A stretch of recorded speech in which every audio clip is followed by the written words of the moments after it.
I started when I was 12. I wanted to play guitar prior to that. I always wanted to play guitar. But in public school, you were in third grade, you were offered the option of being in orchestra.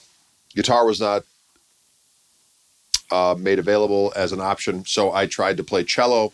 I remember trying to figure out the song Easy Rider by Jimi Hendrix on the cello, and that did not go well. So after I figured that I was not going to get my my guitar jollies off ceremoniously through the cello, I quickly tired of that. And then a couple years later, band came to the fore, and I played percussion because in lieu of playing a guitar, I guess hitting things with sticks seemed like a viable option. And after somewhat muted success on both of these instruments, I realized that what I really wanted to do was play guitar. And I kept on beseeching my father, Dad, I want to play guitar. And he's like, well, let's do a quick recap, shall we? Let's talk a little bit about the cello and how I paid for rentals of that and all the sundry accoutrements for that, of which ended in tears. And then there was the rentals of the bell set and percussion kit and so on and so forth, which had a similar ending. So he was not overly enthusiastic. But I borrowed a guitar up the street from a friend of my sister's, and I learned a couple of chords, and I was able to figure out a bunch of songs just using these chords. Also, a guy across the street, John Petroff, showed me a few chords on the guitar. And then another friend, Mark Tyson, showed me a couple of chords. Your classic open chords, D chord, A chord, E chord, that kind of stuff. And my dad saw that I was sitting around practicing all the time with this limited knowledge that I had, and he's like, okay. He said, I've got a client of mine who is a musician, and I'm going to set you up with lessons with this fella. And if he reports to me once that you come to a lesson that you're not prepared, it all ends.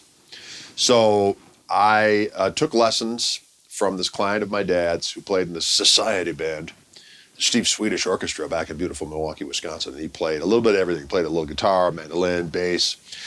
And I took lessons from him, and within 6 months, he went back to my dad and said, I can't teach the kid anything more. He knows everything I know on the guitar, which was, needless to say, spoke to his level of not knowing much on the guitar. But I did take to it pretty quick.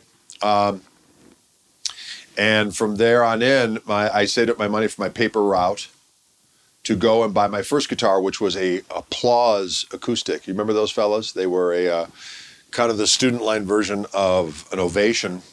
I still have it to this very day. And I got that guitar. I wanted to electrify it immediately, but my dad's like, you're not going to get an electric guitar. It was always the rationale back then, wasn't it, fellas? Start off on an acoustic, and gradually, after a period of time, you'll get an electric. It's almost like you had to eat your meat and vegetables before you went to the delicious chocolatey fondue that is the electric guitar. So I was biding my time, playing acoustic, learning the basics. What are the basics? Well, stuff. So I started on that, but then I managed to save some dough and finesse my father into taking me over to the music store and getting a Frapp acoustic guitar pickup, which was something that had a little pickup that you would actually adhere to the top of your guitar with like beeswax. And then it had this little rectangular box that you would plug a guitar cable in. And I would plug it into the input of our cassette deck on our stereo at home, and I would play through that. But then I figured out you could actually put it into one of these smaller cassette decks, and if you crank the volume, it would distort. And Rust Never Sleeps by Neil Young had just come out. With that clack, clack, where the guitars clip in, and that little deluxe sounds like it's going to explode. And I could get that tone. Then I would just while away the hours with just ceaseless feedback and caterwauling on this Frapp pickup-induced acoustic guitar through this cassette deck. And after a period of time, I wanted, in the worst way, even though Hendrix was my man, at the time where I really started playing guitar, I was going through a total Zeppelin and Cream phase. So a Les Paul was what I wanted. And at that time, fellas, can you relate to the allure of the Lotus Les Paul? The Japanese-made Les Paul copy, which was accessible because they were cheap, a couple $100, and you were walking tall, maybe $150. You were walking tall with a Les Paul copy. So my first guitar, electric guitar, was a Lotus Les Paul, and they didn't have any standard looking like things. It was more like a cherry sunburst custom. Never stayed in tune. And I would play. I had a PV Backstage 30 amplifier, I believe, and that was my first foray into full-on electric guitardom. And then shortly thereafter, because that guitar really wouldn't stay in tune, and the Frapp outfitted Applause wasn't quite cutting it, and I was playing in a band, I got a Fender Lead 1, and this is around 1980, so that was right when Steve Morris and the Dixie Dregs could be seen in Guitar Player magazine championing these guitars. Which was kind of a student line Fender guitar. Fender Lead 1 had the one humbucker in back, and the Fender Lead 2 had 2 single coils. And I had the Fender Lead 1, and which was a pretty majestic instrument. And I had a band. Our whole goal was we started playing in the summer of 7th grade with the eye that when we graduated from 8th grade from Christ King Elementary that we would play the graduation party. Because, of course, right then we were full on in discovering girls, and we thought, what better way to ensnare the hearts and souls of these young Catholic girls than through vigorous musical activity.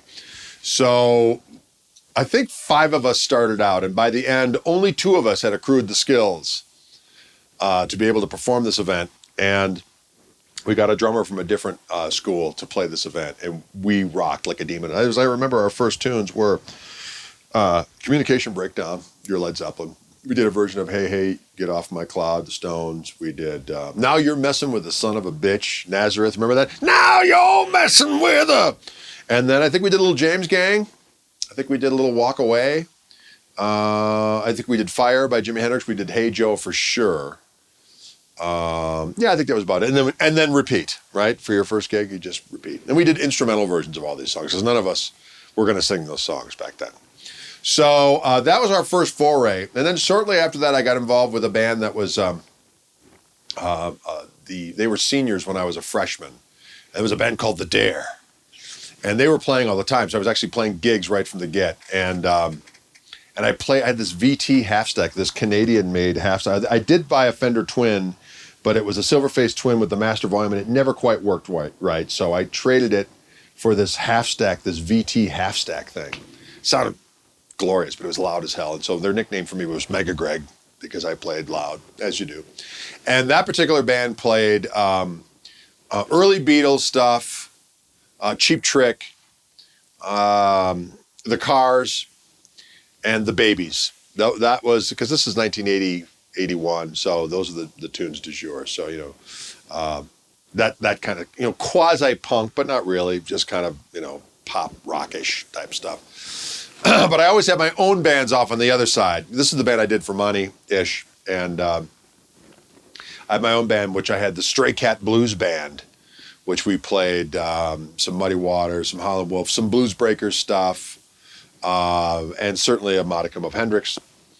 But I also started playing in jazz band at the time, and I started going. I went to this college preparatory school called Marquette University High School, beautiful Milwaukee, Wisconsin, and the music director there was it was my first experience with how a kind of jazz educators can be very dismissive of what they construe as rock and rollers, which I always find funny because they construe rock and rollers as you could be into like death metal, prog rock, blues, pop rock, the Beatles, Zeppelin, any of that stuff, all those different idioms, and it's all the same crap to them. They don't get it. There's just Cro-Magnon knuckle-dragging stuff that is not musical in comparison to the holy gauntlet of jazz music. And don't get me wrong, I love some jazz, but that kind of whole myopic attitude of the jazz educator, and I know you all who are experienced this know what I'm talking about, really kind of turned me off. And I was always getting in trouble because I would always get in arguments, and people would mention Hendrix and, oh, he was an idiot. I'm like, really? What? Huh? What? And so there was, that was kind of my first experience with that. And I ended up going to music school. But what happened is that in high school, after I left the college preparatory school, because let's be honest, ladies and gentlemen, when I was a freshman in high school, I knew I wanted to be a musician. I knew that's all I wanted to do, so my studies lagged. I wanted just just say that that's not, they're not mutually exclusive, although I thought that they were. You can actually do well in school and still play music and have a fulfilling existence. But I thought, no, I got to be a complete pirate. And so I took that on with great aplomb. And I ended up going to a public school at that point, and the band director at that school got me, if you will, and put me in situations with the jazz band, and I played in a bluegrass ensemble. I played mandolin in that, and I had a lot of features with the jazz group, and I played in the pit band for the plays, and I just, it was all good. And he got me a scholarship to go to a jazz camp when I was a junior in high school.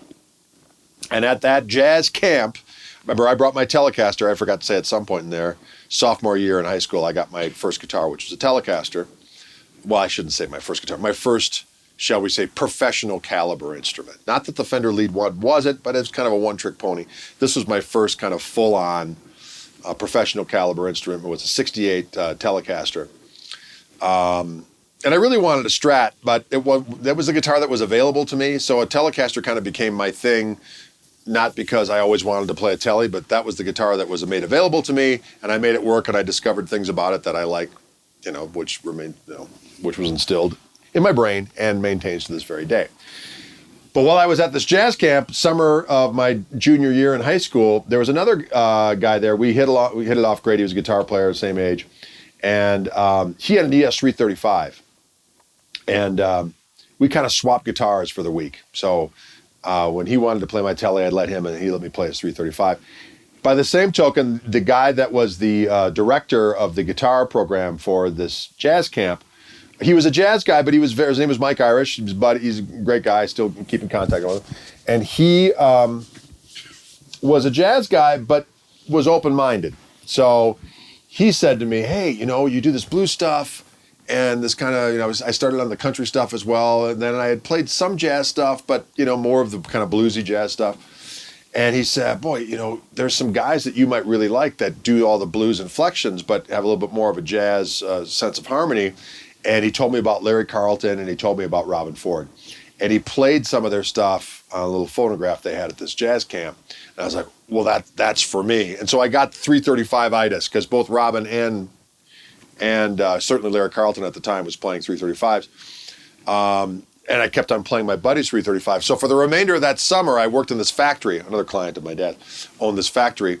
And I worked in the factory. I saved up money all summer long. And at the end of the summer, I bought a blonde ES-335 dot neck reissue.